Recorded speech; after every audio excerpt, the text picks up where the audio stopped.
want to thank you for taking time to visit with us today for a conversation I think you're going to find quite informative and quite impactful.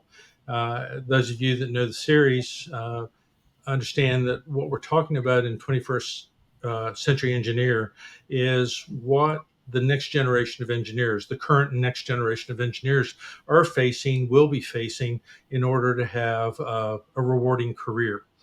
As part of that conversation, I have a young lady with me today, Alexis Moran, where Alexis Moran I knew Alexis back when she was in school.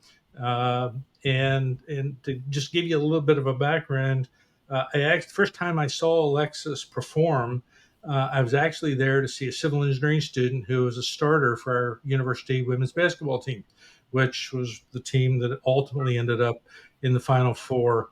But that's a whole nother conversation. While I was watching for that young lady to play, I realized that there was one of our students, a young lady, who was also a cheerleader. I'm sitting going here, whoa, this is a multifaceted profession. And the next thing I knew, this young lady, Alexis, came marching out onto the court as part of the Palm Cheer Squad and performed admirably. And I was taken aback by what I saw and the fact that I actually, at that brief instant, had three civil engineering students in Humphrey Coliseum at Mississippi State acting out different roles, all of which were consistent with what they were doing. And that's kind of what I wanted to share with you. There's a lot of challenges as we move forward, as you move forward in your careers, to try and have a work-life balance, to have it all, but at the same time recognize that there's still only 24 hours in the day and there's only so many calories you can burn and still survive. So with that, Alexis, thank you very much for taking the time to be with us today. And what I'd really like to start off with, this, albeit we're talking about 21st century engineers, I'd really like to know, for personal reasons, where you found your passion, when you found your passion for dance. Right, of course. So I just wanted to start out by saying thank you so much for having me. And to get on to the first question, I found my passion for dance when I was around 5 years old. Now, that may seem wild, but it was like love at first sight, love at first movement. I just really knew that it was something that I felt passionate about. So I assume this manifests through a variety of things in your early years, dancing for the family, dancing for yourself, uh, just doing the things, just releasing or allowing yourself to enjoy the activities that dance Mhm. represents. Is that effectively right? Yeah, that's right. Yeah. Now, you took formal training and moved through this process, so you understood, I imagine, later in your developmental years, pre-college years, let's say. I mean, Mhm. I, I can say with great assurance what I saw that day in Humphrey Coliseum was not somebody who was not skilled. So, how did you develop the skills to become as a great performer like you have? Right. So I started when I was roughly 4 years old, 4 to 5 years old, and I actually started out in baton gymnastics and ballet. And that was something that was just offered in my small town of Van Cleve, Mississippi. It was mainly just for just a hobby, recreational. And then once I got into middle school, I was like, wow, I really want to be on a team for the school. And so at the time, my middle school didn't have a dance team. They had a cheerleading squad, though. And so a lot of my friends were trying out for the cheerleading squad, and I still wanted to pursue my dancing that I had grown up doing. And so there was a studio local to my area called Kelly Steps School of Dance. And I enrolled in classes and I took tap, jazz, ballet, contemporary, lyrical, musical theater, hip hop, just every class under the sun. And so that's how I got my dancing passion fulfilled was by taking those classes. But like I said earlier, my school team, my school didn't offer a dance team, so I tried out for the cheerleading squad, and that's whenever I simultaneously started to become a dancer and a cheerleader. I see. Okay. The reason I'm so interested, and I'm sure those listening are interested as well, my youngest daughter, Kelly, found a passion for theater. stage theater more so than movies, though she's been in both and worked on both in both environments and in a number of other capacities. And and as such, Dad tried to talk her out of doing theater and failed miserably. Oh gosh. So she actually has her first degree is in theater, and she worked in that profession for a while. Wow. But after a couple of years, she decided that theater wasn't taking her where she wanted to go, and she now has three more degrees, all of which are in geology. She got her Wow. terminal degree or PhD in geology and is working for a national lab and is finding it quite rewarding because of what she really was looking for.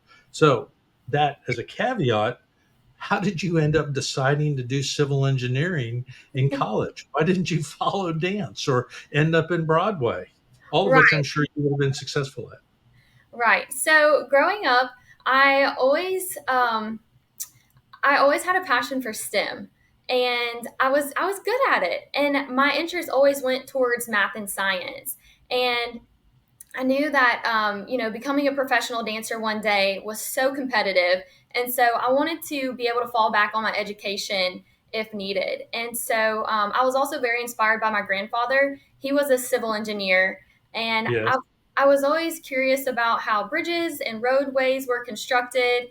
And I also had an interest in environmental too. So it was really something that I knew that I loved to cheer and to dance, but I also loved school. excellent. So school provided those challenges of your mind, while Hmm. dance and cheer challenged you physically. Right. And so the culmination of those two things allowed you to really become kind of the whole person that you are today Yes. in a lot of ways. Is that fair to say? Yes, absolutely. Okay. Now, for those of you that have seen the intro leading up to this, and particularly those from our area, they know that you work at Ingalls. Hmm.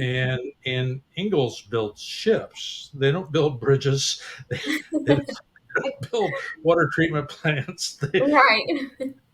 Shipbuilding. I'm lost. Cue us in for a few seconds as to what a civil engineer does in the shipbuilding industry. Yes, so let me break it down for you. So just to preface a little bit, I am a fourth generation shipbuilder. So why Ingalls Shipbuilding? It goes back in my family history. My great grandfather, my grandfather, as well as my father and my uncle, they all work at Ingalls Shipbuilding. So it's a family legacy, and with close proximity to where I live, it was always a company that I was interested in, just because I knew about it growing up, and it's always provided for my family. But as far as what a civil engineer does at a shipbuilding facility, it's funny that you mentioned, water treatment, water quality. I actually started out taking water quality samples for our state department of health. Yes, and so at Ingalls Shipbuilding, we produce our own on-site drinking water for all of our Mhm. employees. We have roughly 11 to 12,000 employees, and so we don't get water from the city of Pascagoula. And so that was a big project that I was tasked with, and I enjoyed it. But as I progressed in my career, I would say around the 3 or 4 year mark on into my career at Ingalls, I really developed an interest for sustainability, and it's been popular more recently. And as I mentioned earlier, I had an interest in environmental engineering, and so through Mississippi State, I was able to get my environmental engineering concentration with my civil engineering degree. And now I help take on all of our energy management and greenhouse gas responsibilities for the shipyard. And all of that ties into our sustainability reporting. On top of that, a few other areas that I focus in are our hazardous material review and approval system. I also do all of the refrigerant trainings for our technicians on site. So that's part of the ozone depleting substances act that I work on, and it's really interesting. There's a lot. Well, it's interesting because having had you in at least one environmental engineering class as well as Hmm. comprehensive, some of the things you've talked about aren't things we really teach at the undergraduate level. Right. Hazardous waste management's a graduate level class. Some of the advanced processes that I'm sure you're using in terms of potable water development, same Hmm. being. So So, what did you have to do individually or on your own, in effect, to become knowledgeable and enough to do that kind of work? Right. So I actually completed two summer internships while I was in college, while I was working towards my civil engineering degree. I completed two internships at Ingalls Shipbuilding. So I Hmm. believe it was the summer of 2017, which was the summer after my sophomore year, and then as well as the summer of 2018, which was right after my junior year. I completed two full term internships, and I gained that hands on knowledge and experience from all of my coworkers. I had amazing mentors throughout my whole internship process, and they really geared me up to learn what it would be like working in real life situations as an engineer at Ingalls. Super. So you took the opportunity to engage mentors Hmm. and extract information, learn lessons, observe, and expand your knowledge. Yeah. Continued your learning. In fact, continued your learning before you'd finished a degree, Mhm. recognizing that there were opportunities and skill sets that you needed to be successful as you define success for your career. And that's, would you say that's a life lesson that will continue throughout your career? Absolutely. I'm constantly growing and learning. And as much as I would like to call myself a subject matter expert, there's always room for improvement and new things out there that I can learn from my peers. Well, you don't have to necessarily be a subject area expert to be a change agent, but it helps.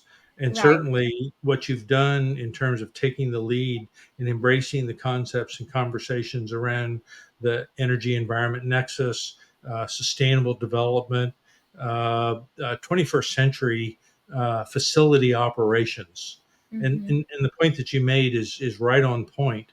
I've worked with industry, I've worked with government, particularly DoD, Department of Defense, where their facilities, while we think of them as military installations, are actually living communities.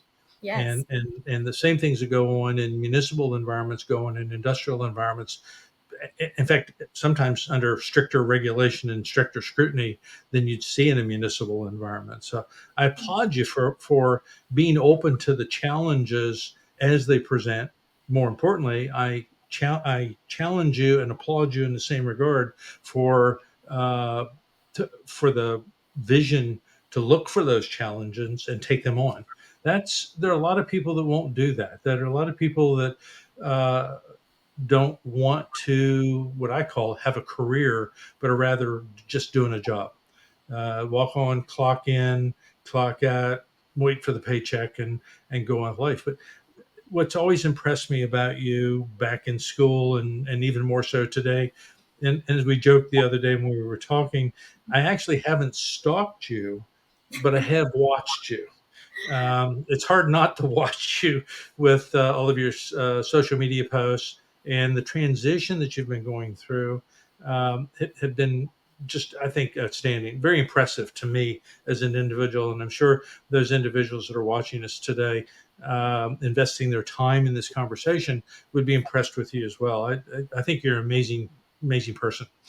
Let me pivot a little bit, switch gears just a little bit, and talk about what you're trying to do in this process of having really uh, what I would frame as competing passions, Hmm. uh, dual careers, if you want to think of it that way.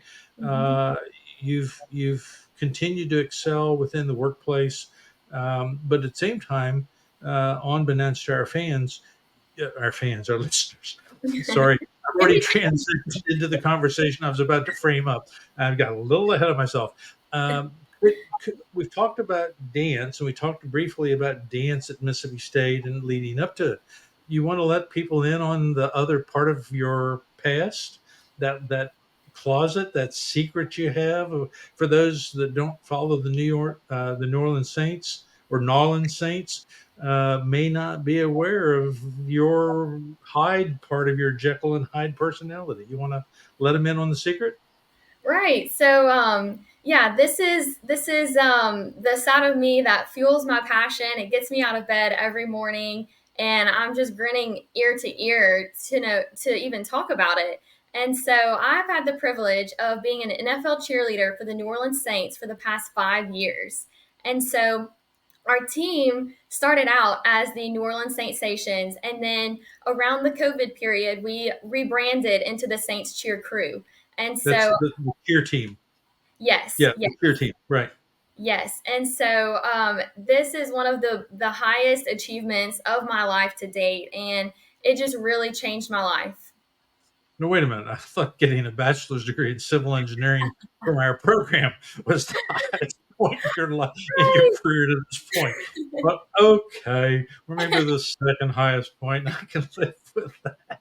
Remember how we started the conversation? We said, since you can't really pursue a career in dance, you need to have a fallback. And so, Well, well, and let me say, I've never thought about civil engineering as a fallback career. but but let me also say you're not the first person that said that. In fact, my first career was supposed to be an architect, and I went into architectural engineering simply because I needed a fallback.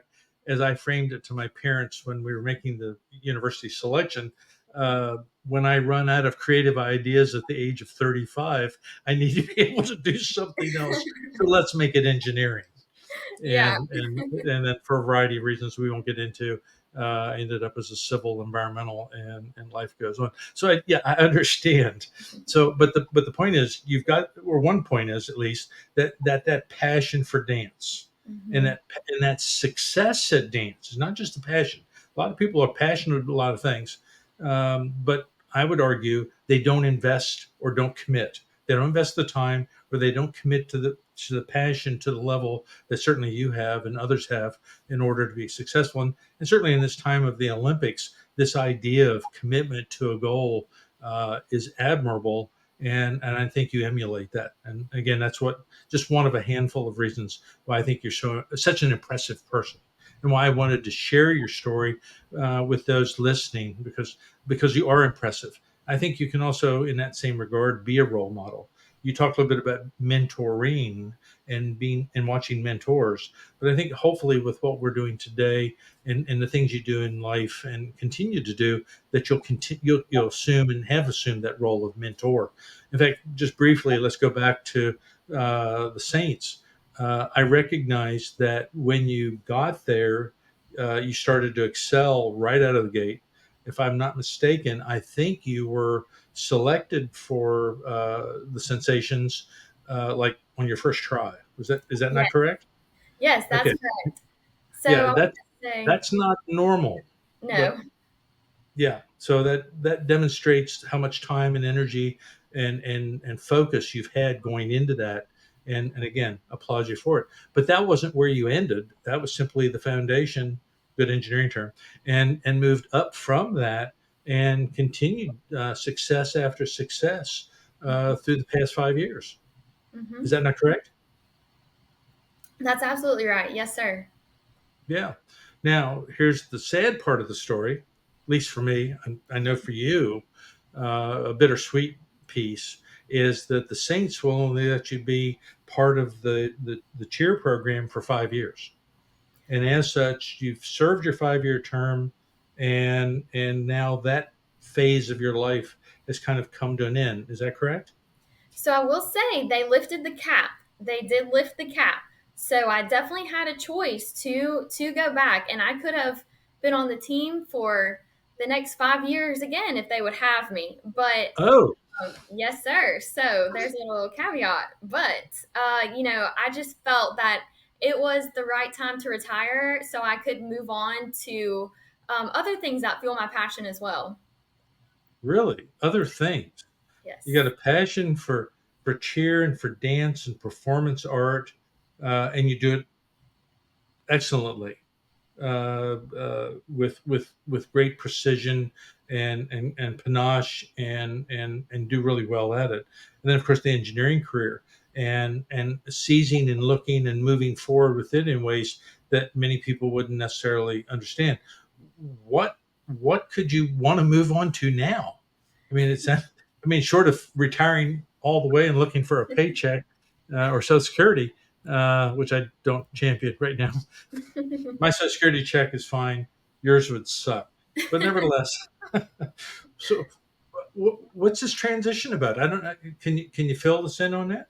Absolutely. So, this bit of a transition phase for me is something new. It's something that I haven't really dove into yet, but I'm getting my feet wet with it, and I've been pretty successful. So, my whole life, I've always been coached. I have always been the mentee, and I've always had mentors. And I've loved that. I love learning. I think, that's what I mentioned in the beginning of our conversation. I love school. I just love to learn. And so, I knew that I was going to be retiring from Saints and I was going to, let the next girl take my place. And I thought and I said, I can't let dance go out of my life. Dance and cheerleading, it's going to be with me until the day I die. And so I had to find a way to still fuel my passion, but be closer to home, be closer to my family. I'm married. I'm very, very close to my family. And so I wanted to be more back on the Mississippi Gulf Coast. But, I had this idea before I announced my retirement with Saints, that I wanted to start my own dance and cheerleading business.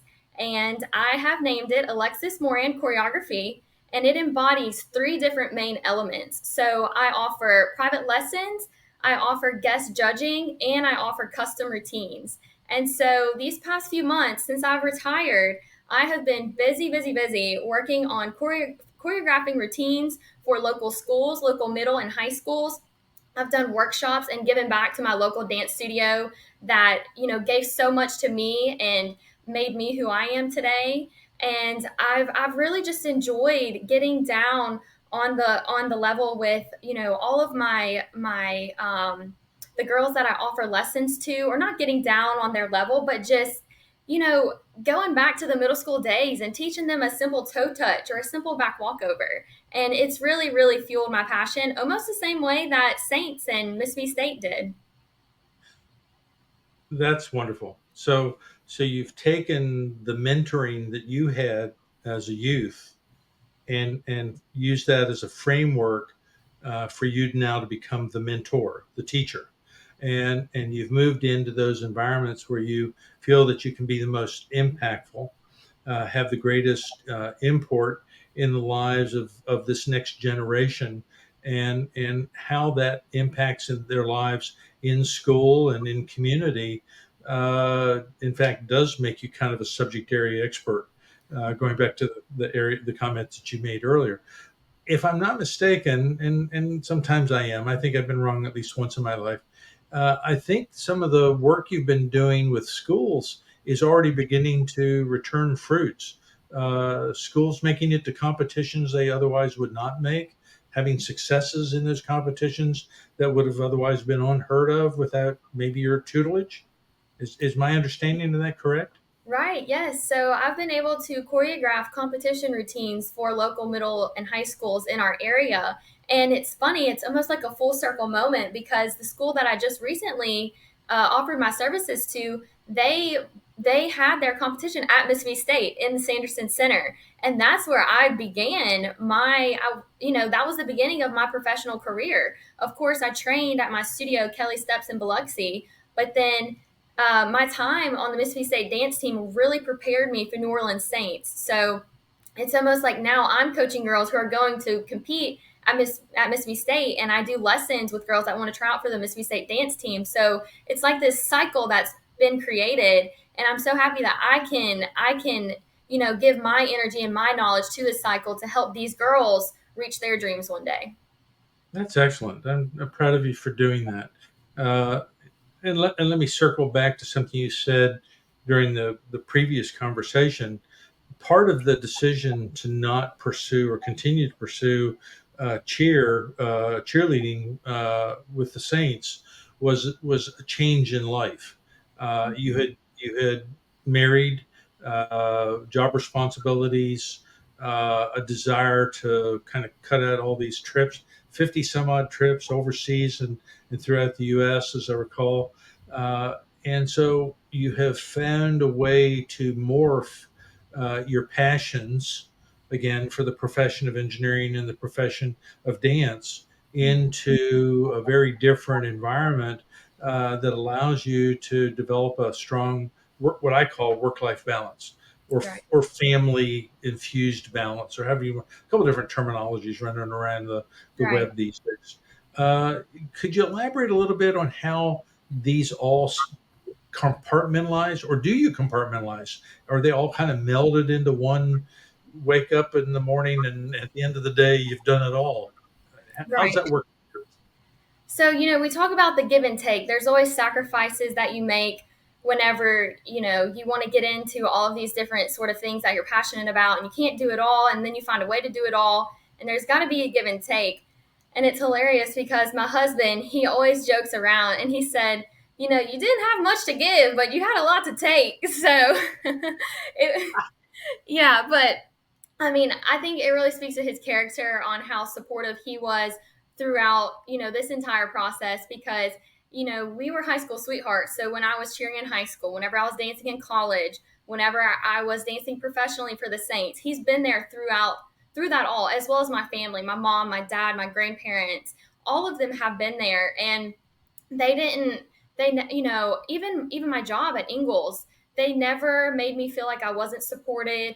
They all showed up to games at one point or another, or all of them, to support me and cheer me on from the stands. And so since I had so much love and support from all of them, it made it easy. I think that's a really key point for the listener to understand is that it, I don't know if I ever subjected it to you to it, but I always talked about the whole person. You know, certainly the education piece or your career piece is part of that, but family's part of it. Your relationship with your creator is part of that. Your friends are part of that. Your Mhm. physical health is part of that. And to be successful, you really need to have uh, a lot of different funky A names support for system. it. Yeah, exactly. They need to be in place. They need to be supporting you Mhm. as you move forward. And having a positive support system really is, to me at least, very essential for personal success. The other piece of that, of course, is I challenge people that if you're not being supported in your workplace, if you're not being supported in other aspects of your life, these need to be corrected. In the workplace, it's an easy correction. It may not sound like it, but if you weren't being supported at work, trust me, there's enough demand for people like you with your skill set that you can find a job someplace else. Thank You you. don't have to sit in a career that sucks the life out of your soul and for the sake of a paycheck. At least not in our profession. And I'm sure the other aspects of your life have been quite rewarding, quite supportive, and it's really nice to hear that you've got that. In fact, I would argue that part of the reason you are who you are and where you are, as you've effectively said, is because of that foundation, because of that support. Hmm. Yes, sir. That's right. Yeah. Okay. The I guess at this point I want to kind of transition over back into the engineering side because after all that's kind of who I am and has Right. been part of my career for a long time. And that's how we met. Yeah, absolutely true. And I'm lucky for that incidental interface. Uh, for where you are today as a young person, uh, 5 6 years into your career, established, making transitions, what do you see your biggest challenge is going to be for the rest of this decade or through the next decade? Right. I think, my biggest challenge, we've been talking about passion this whole time and work life balance. And I think the biggest challenge will be to really find what keeps fueling my passion. And so, I've created my own business aside from my engineering career. And I love environmental engineering. I love sustainability. I love, just making this world a better place to live in for the people I care about and the people that I care about, who they care about, and that circle just keeps widening and widening. And so, I think the biggest challenge will be just to make sure that passion, it just the fire stays behind it. Yeah, I only could wish that everybody had an opportunity to meet you because that passion, that energy, that focus. really is, I think, a set of tools, a framework, a way of characterizing you, Alexis, that ultimately today is making you impactful, uh, impactful in the workplace, and I hope Ingalls recognizes and rewards you for that as you move forward, as they allow you to take on greater and greater responsibility and have impact on the issues of energy and environment, Mhm. sustainability, Mhm. not just with regard to the facility, but with regard to the mindset in the industrial environment, and then of course how that's playing out in the high schools and in the gyms Mhm. that you're working in, helping Mhm. young ladies find their passion, uh, become the next version of you. Right. Yeah. The With regard to what Ingalls is doing, are you in a position where you could share an example of one of the sustainability projects that you're going to be engaged in? Yeah, Or so there's yeah. right. So there's quite a few of them. One project that I recently had the honor to work on, which is, something that I never really saw myself doing. It's almost like I had imposter syndrome whenever I found out that, oh wow, you really want me to contribute to this report.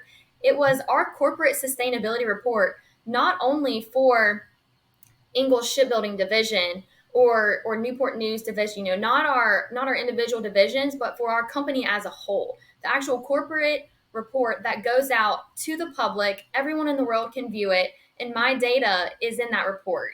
For all of our greenhouse gas emissions and energy consumption, and I spend a lot of time on a day-to-day basis gathering all of this information from utility bill tracking and going out in the field and monitoring, and it's really fascinating how it can all come together. And of course there's other areas of our report that I work on as well. From the aside from the environmental aspect of it, there's community engagement and a lot of different pieces that I'm also involved with. But I would say, the day-to-day calculations that I do that feed this corporate sustainability report for all of Huntington Ingalls Industries, it's fascinating. And the fact that it's out there, and it's in front of our president's hands, it's really really rewarding. I had an experience which I won't recount for you or for others, but the question becomes, do you feel a professional responsibility, obligation, and I say this in the context that you're not to the point in the year yet where you become licensed, but I hope you do pursue it. Right. Uh, as you already know, I'm big on licensure for engineers. But back to the issue, even without a license, as an engineer, we have an obligation to protect the health, safety, and welfare of the public. Hmm. It's what we do. It's who we are. Hmm. So, with that framework, and going back to what you said, do you feel pressure? Do you feel an obligation? Do you feel responsible in collecting this data and presenting it in a way that is true and accurate and reflects the progress and opportunities that exist or have existed? Right. Or is it just something you do and throw some numbers on a page and stick it in a spreadsheet and send it off to Virginia? Right. So I wouldn't have mentioned the piece about imposter syndrome if I felt, you know, uh, really, really, really good about it, which I do feel great about it. And I think one of the terms that you mentioned there was, do I ever feel pressure? And the answer is no. My team that I work with, they are amazing at, my management and my directors and my VPs. They make sure that we feel comfortable with every piece of information that we're working on, and we work together as a team so well. And it's all about collaboration, and we meet weekly. And the feeling that I get to walk in and sit down in a meeting and present to the VP of infrastructure and sustainability, it's like, yes, it's an adrenaline rush and I do get nervous, but it's a good nervous. My boss has said before that it would be worrisome if you weren't nervous, because then it would be like what you said, oh, just go in and sit down and type some numbers and submit it. That's not what we do at all. So, yeah, my team, it's like I mentioned earlier about them being supportive with me for Saints. They're also, they're always looking on different ways to, um, exemplify our skill sets, and they've just made me feel like such a confident engineer. Well, you are, and that's reflected in what you've done and the successes that you've had. This is going to be a tough question, and it's going to be one of the last I ask you. But it's an empowering question. It's a hypothetical, Okay. given what you just said. What if what if you did not feel that level of professional support? What if you were, uh, if you even go to the far as say that, what if management was putting pressure on you to falsify those records and submit them to make the company look better than it actually would? What, what do you anticipate your response would be if you ran into or found yourself in that kind of environment? Right. So I'm glad you mentioned hypothetically speaking, because this, Absolutely. yeah, yeah, this would no way possible ever happen. But, Correct.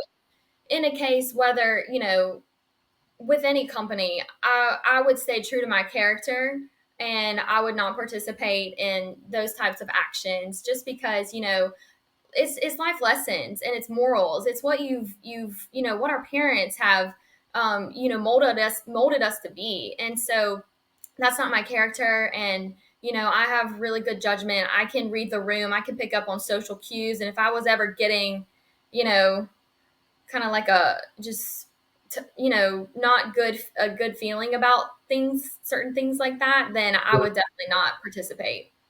Well, and let me, in the spirit of full disclosure, that's exactly the answer I was expecting. Right. The reality is, and we've talked a lot about ethics in school, and I know you've continued to be an ethical person moving forward. Mhm. You couldn't help but be because of your background and because of whom you are in your core, as well as your understanding of the profession. But at the end of the day, and as I said at the outset, there's an infinite number of opportunities where you wouldn't have to put up with that kind of stuff. Right. There's so just for what it is. Yeah. For those that are listening, if that's the environment you find yourself in, then walk away from it.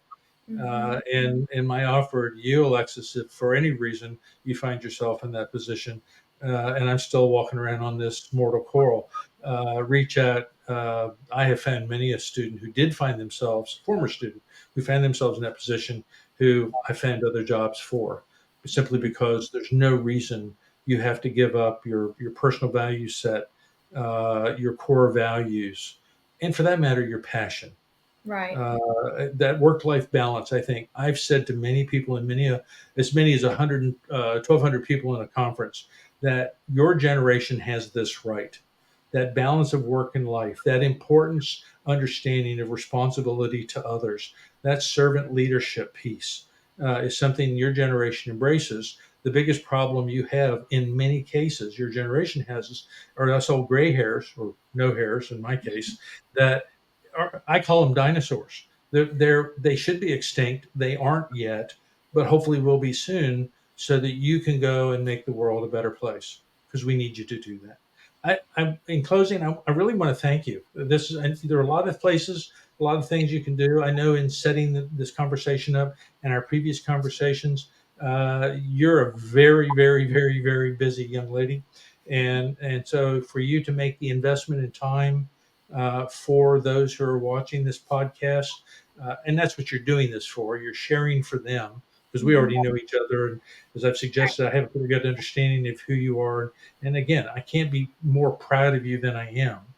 Uh, it just, I do appreciate it. I hope the listener finds what you've shared of value to them, and something that will return value to them. I think of it as an investment. They've invested time with us. If they've listened, if they've watched, if they understand, if they had the ears and understood what you said, I think they'll have a real return on that investment, just like you have. So Yes. again, thanks a whole lot, and I can wish you nothing but the best for the next 110 years, whatever you choose to live. Thanks. Thank you so much. I really appreciate y'all having me. Thanks for listening to the latest episode of the Infrastructure Network.